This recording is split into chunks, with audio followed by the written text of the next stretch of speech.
बताइए यहाँ क्या हुआ। साहब पीछे से कोई आया, मुंह दबाया और कुछ याद नहीं साहब कि कौन आया था।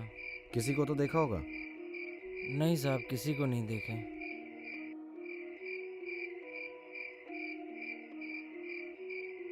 भला कौन एक लाश को चुराएगा जिसकी ऑटोप्सी होने वाली थी। भला जी साहब जी। डेड बॉडी की डिटेल्स आई क्या? जी साहब जी, डेड बॉडी की डिटेल्स आ चुकी है। मरने वाली लड़की का नाम ईशा था, जो कि पेशे से एक डॉक्टर थी, और उसके पति का नाम राहुल है, और इसकी मौत कल ही हुई है। और ये मौत हुई कैसे? साहब जी, उसके पति का कहना है कि उसकी मौत एक हार्ट अटैक से हुई है। पर एक बात नोटिस करने वाली है साहब जी। वो क्या?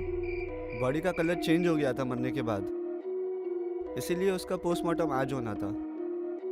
पर पोस्टमार्टम से पहले लाश चोरी हो गई। जी साहब जी।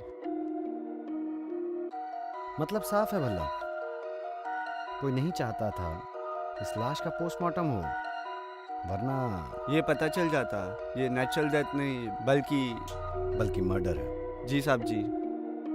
मैं तो साहब जी ये बात लिख के दे सकता हूँ, ईशा का मर्डर ही हुआ है। वो कैसे? लड़की मरी है साहब जी, वो भी हार्ट अटैक से। हार्ट होगा तो अटैक आएगा ना, ये क्लीन मर्डर है। भला सॉरी साहब जी। चलो इस ईशा के पति से बात करके आते हैं, देखते हैं क्या पता चलता है। जी साहब जी। चलो।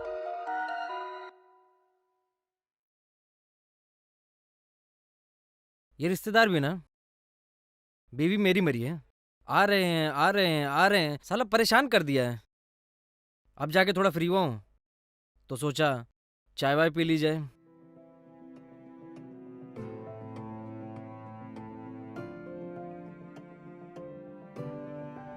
मेरी प्यारी बीवी, कितनी दौलत छोड़ के गई तू मेरे लिए। मुआ, वाह।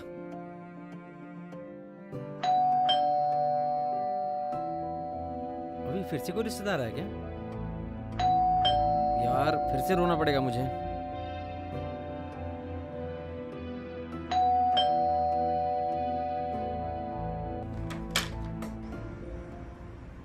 क्या आपका ही नाम राहुल है? जी सर, मैं ही राहुल हूँ। क्या ईशा की लाश चोरी हो गई? पर किसने किया है सब? किसने किया ये तो नहीं पता, पर क्यों किया ये हम जल्द ही पता लगा लेंगे। पर सर ईशा की लाश कोई क्यों चोरी करेगा? क्योंकि खूनी भी नहीं चाहता था कि ईशा की लाश का पोस्टमार्टम हो। खूनी? ये आप क्या कह रहे हैं? ईशा को तो हार्ट अटैक आया था ना, तो ये खून कैसे हुआ? ये तो वक्त ही बताएगा कि यह खून था कि नहीं। और हाँ, एक बार ईशा की बॉडी मिल जाए।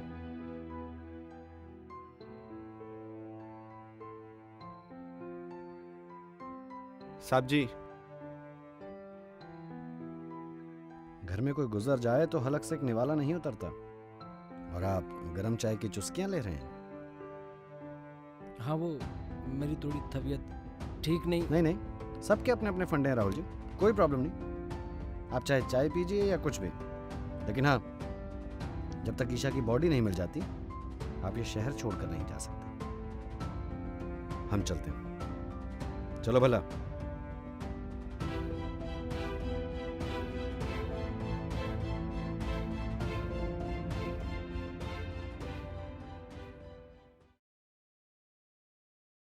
कहो भला, क्या हाथ लगा? बहुत कुछ साहब जी, आप क्या सुनना पसंद करेंगे? नीचे से शुरू करो। तो पहली खबर यह है साहब जी, राहुल और ईशा के बीच के रिश्ते कुछ भी अच्छे नहीं थे। पड़ोसी और रिश्तेदारों से भी यही मालूम पड़ा। ये तो पता था, असली खबर क्या है? असली खबर यह है साहब जी, करण। करण? करण कौन है? मुखबिरों से पता चला है साहब जी कि करण और ईशा दोनों एक साथ एक ही कॉलेज में पढ़ते थे, और कुछ दिनों से करण को ईशा के आसपास ही देखा गया है। करण की कुंडली निकालनी होगी। जी साहब जी।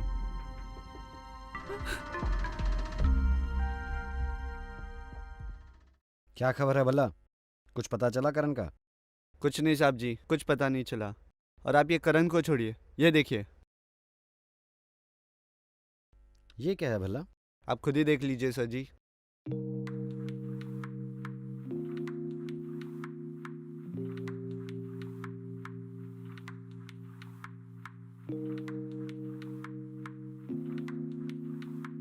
फॉरेंसिक से पता चल गया भला कि लड़की के साथ पहले दुष्कर्म हुआ और फिर कातिल ने उसे मौत के घाट उतार दिया। एक काम करो भला, जी साहब जी। अपने सब मुखबिरों को एक्टिवेट करो, देखते हैं इन दोनों केसेस के बारे में क्या मिलता है। ओके साहब जी।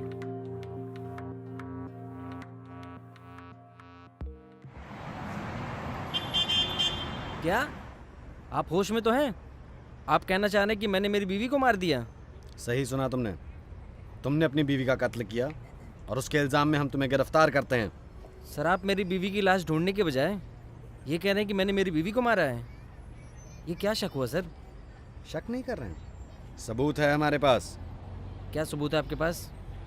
क्या तुम्हारी और ईशा की लड़ाई नहीं हुई थी? क्या तुम्हारा और ईशा का झगड़ा पुलिस स्टेशन तक नहीं पहुंचा था? हुआ था हमारा झगड़ा और पुलिस स्टेशन तक भी गया था, पर सर उसे कोई गलतफहमी थी। ऐसी कैसी गलतफहमी जिसकी वजह से ईशा को पुलिस स्टेशन जाना पड़ा? सर, ईशा को लगता था कि कहीं मेरा अफेयर चल रहा है। ऐसा क्यों लगता था उसको? सर, ये तो मैं नहीं जानता और ये बात भी उसी के साथ चली गई। नहीं जानता? जी नहीं। भला जी साहब जी।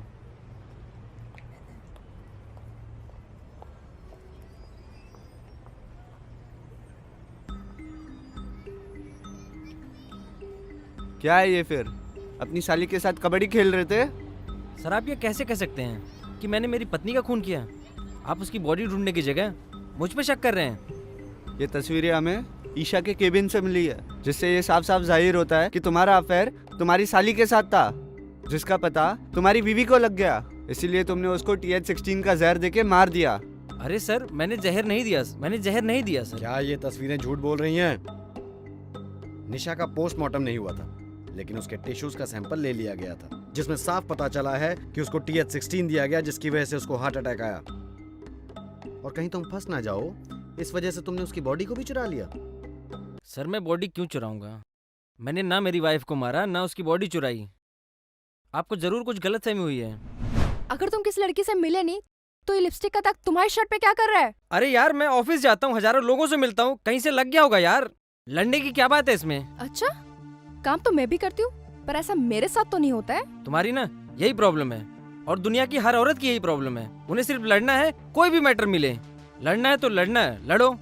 मुझे तुमसे लड़ने का कोई शौक नहीं है, ठीक है?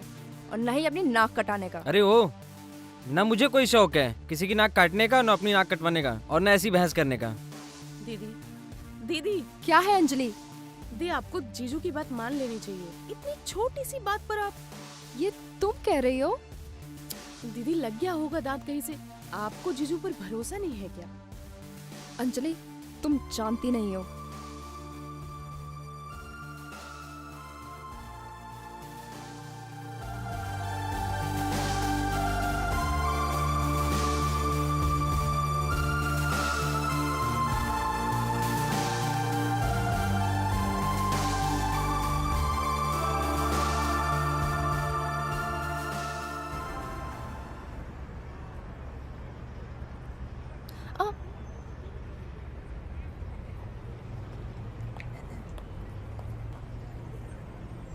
अरे ईशा। करण, तुम? हाँ, मैं यहाँ से गुजर रहा था तो सोचा तुमसे मिलता जाऊँ।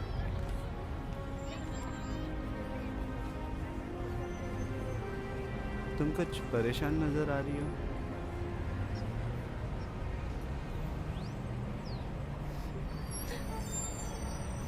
कुछ बोलो तो।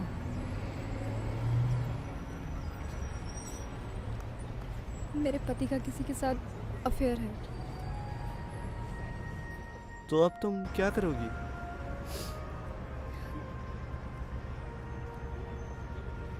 तुम मेरी मदद करोगे? मदद? मैं तुम्हारी क्या मदद कर सकता हूँ?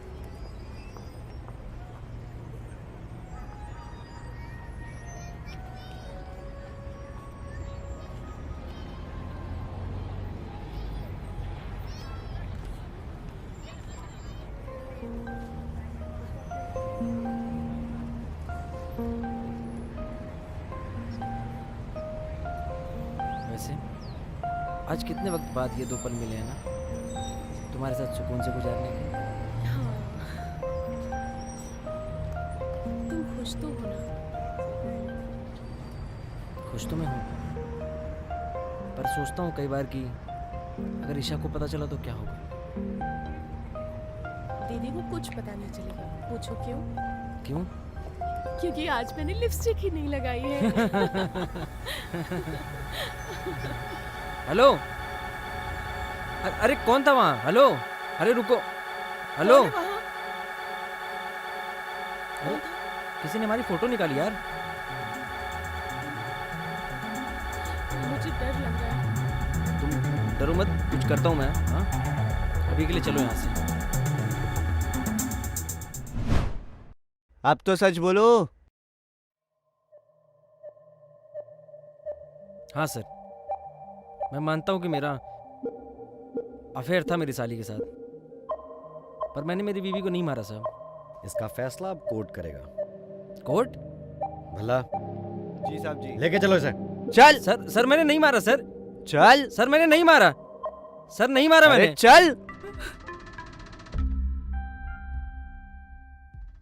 कहो भला, क्या खबर है? कुछ एविडेंसेस मिले? कुछ सीसीटीवी फुटेज से मिला हो या कोई फिंगरप्रिंट्स? नहीं साहब जी, वहाँ के सीसीटीवी से कोई भी फुटेज नहीं मिली है, क्योंकि वहाँ पे सारे सीसीटीवी खराब थे और ना ही मुर्दा घर से उस राहुल के फिंगरप्रिंट मिले हैं। भला हमें ठोस सबूत चाहिए ताकि वो कोर्ट से छूट ना पाए। पर साहब जी, मुझे एक फुटप्रिंट मिला है, ये उसी मुर्दा घर के बैकयार्ड का है। फुटप्रिंट? भला ये तो किसी लड़की का लग रहा है। जी साहब जी, देखकर ऐसा ही लग रहा है। एक मिनट। उस जहर का नाम क्या था जो ईशा को दिया गया था? TH16। TH16। ये तो काफी रेयर जहर है भला। जी साहब जी। अगर किसी को मुझे मारना होगा तो वो इस जहर का इस्तेमाल क्यों करेगा? और ईशा तो पेशे से डॉक्टर थी ना। जी साहब जी। एक मिनट।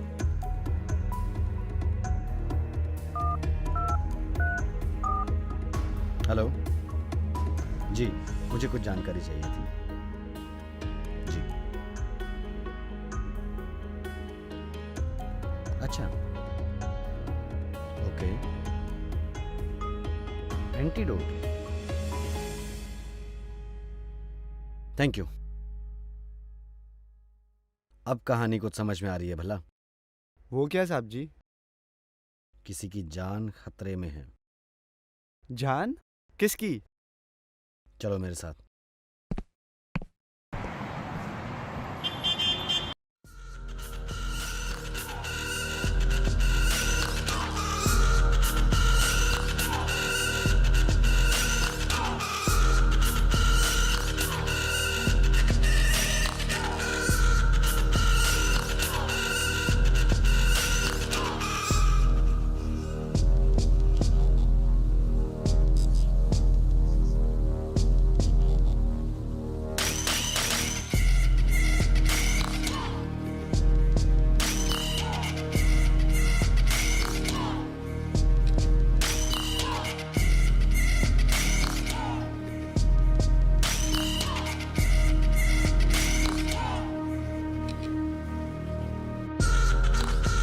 मेरा सर घूम रहा है।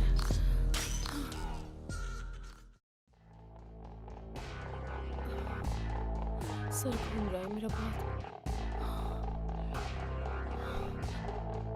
कौन हो तुम? यहाँ क्यों लाए हो मुझे? बोलो, आखिर चाहते क्या हो मुझसे? वो नहीं, मैं चाहती हूँ तुमसे। तुम दीदी,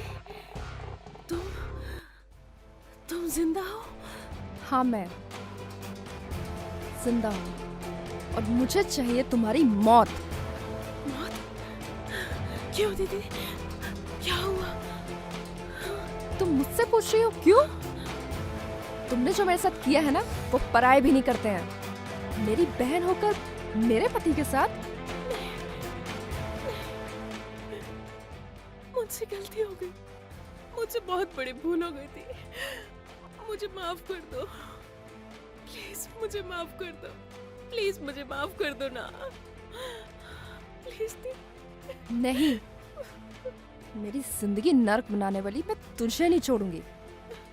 मेरे मौत के इल्जाम में तो मैं राहुल को फंसा चुकी हूँ। अब तेरी बारी, तुझे मैं जान से मार दूंगी। नहीं नहीं थी।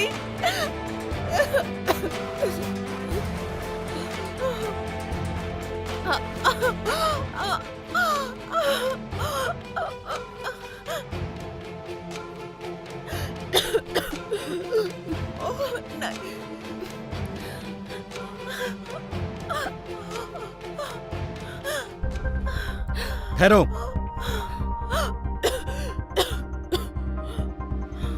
चल। अंदर डाल भला इन्हें। अरे चल। चलो मैडम, चलो।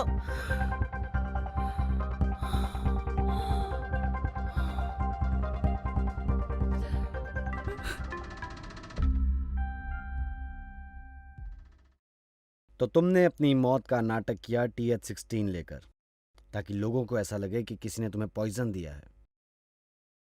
हाँ, मैंने अपनी मौत की साजिश रची थी, क्योंकि मैं बदला लेना चाहती थी हरदीप से, उसे अपनी मौत के इल्जाम में फंसाकर। और वो फंस भी जाता। लेकिन साहब जी, ये जहर लेने के बाद मैडम बची कैसे? मैडम ने अपना डॉक्टर होने का सबूत दिया है भला। ओह, दरअसल TH16 एक ऐसा जहर है जिसका एंटीडोट अवेलेबल है। इसमें इंसान को लकवा मार जाता है। कुछ देर तक लगता है कि इंसान मर चुका है, लेकिन थोड़ी देर के बाद सब कुछ नॉर्मल हो जाता है। ये जहर इजीली अवेलेबल नहीं है, लेकिन मैडम डॉक्टर हैं, इनके लिए इजीली अवेलेबल था। और जब जहां ये काम करती है मैंने वहां कॉल किया, तो मुझे पता लगा कि वहां पे एंटीडोट अवेलेबल है। उसके बाद से सारा खेल क्लियर हो गया भला। और इस सब में ईशा की मदद करी करण ने। मुर्दा घर का ताला तोड़ना, ईशा को बाहर निकालना, किसी की मदद तो चाहिए थी ना।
वैसे साहब जी, बड़ी गहरी साजिश थी इनकी।